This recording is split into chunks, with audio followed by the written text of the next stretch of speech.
عظیم صحابی رسول، عاشق مصطفیٰ، مؤذن رسول حضرت بلال رضی اللہ تعالیٰ عنہ کا یوم وصال ہے۔ آپ سابق الاسلام ہیں، یعنی ابتدائی میں آپ نے اسلام قبول کر لیا تھا، اور غلامی سے آزادی نصیب ہونے کے بعد سے لے کر پیارے آقا علیہ الصلوۃ والسلام کے وصال ظاہری تک حضرت بلال نبی پاک کی بارگاہ میں حاضر رہے، نبی پاک کے مالی معاملات کو بھی دیکھتے تھے۔ پیارے آقا علیہ الصلوۃ والسلام سبحان اللہ نبی پاک کے وصال کے بعد حضرت بلال ملک شام تشریف لے گئے اور آخر تک وہیں رہے۔ حضرت بلال کے تو بہت سارے واقعات ہیں، مگر ایک بڑا خوبصورت واقعہ یہ ہے کہ پیارے آقا ان سے کتنی محبت فرماتے کہ ان کا مالک جو تھا، ان کا آقا جو تھا، کیونکہ آپ غلام تھے، حبشہ کے تھے، حبشہ جس کو آج ہم ایتھوپیا کہتے ہیں، ٹھیک ہے، اور افریقن تھے۔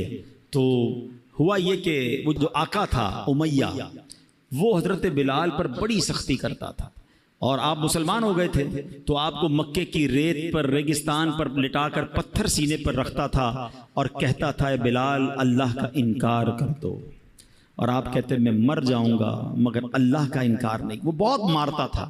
حضرت ابوبکر صدیق قریب سے گزرتے تھے، دیکھتے تھے کہ یہ امیہ بڑا زیادتی کرتا ہے، نبی پاک کو بھی بڑا دکھ ہوتا تھا۔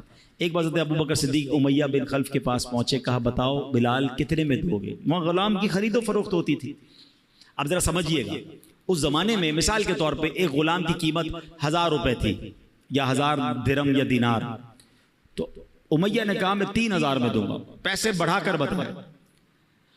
حضرت ابوبکر صدیق نے کہا مجھے منظور ہے، کہا نہیں 4000 میں دوں گا، کہا مجھے منظور ہے، کہا اب 5000 میں دوں گا، کہا مجھے منظور ہے۔ وہ پیسے بڑھاتا رہا، حضرت ابوبکر صدیق اس کو اوکے کرتے رہے، آخر کار ایک بڑی تگڑی رقم پر حضرت بلال کو انہوں نے خرید لیا۔ تو امیہ کہتا ہے اے ابوبکر رضی اللہ تعالیٰ عنہ، تمہارے کاروبار کے تو بڑے چرچے سنے ہیں، تم تو بڑے کاروباری ہو، سودا بڑا کس کے، بڑا جانچ کے لیتے ہو، تم نے ایک حبشی غلام کو اتنا مہنگا خرید لیا۔ سیدنا ابوبکر صدیق کے وہ تاریخی الفاظ سنے، وہ کہتے تمہیں کیا معلوم بلال کی قیمت کیا ہے؟ اے امیہ تو اگر اس سے بھی زیادہ مانگتا میں اس سے زیادہ تجھے رقم دیتا۔ حضرت بلال کو لیا اور نبی پاک کی بارگاہ میں حاضر ہوئے، کہا حضور بلال حاضر ہے، حضور بلال کو آزاد کروا کے لایا ہوں۔ اللہ اکبر، نبی پاک اتنا خوش ہوئے، فرماتے اے ابوبکر بلال کو خرچ کرنے میں جو رقم خرچ کی ہے نا، اس میں کچھ پیسے میرے بھی شامل کر لو۔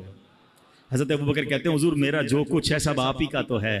اللہ اکبر، ایسے بلال ہیں جن کو نبی پاک سے کتنی محبت، اور سرکار دو عالم علیہ الصلوۃ والسلام کو ان سے کتنی محبت ہے، سبحان اللہ۔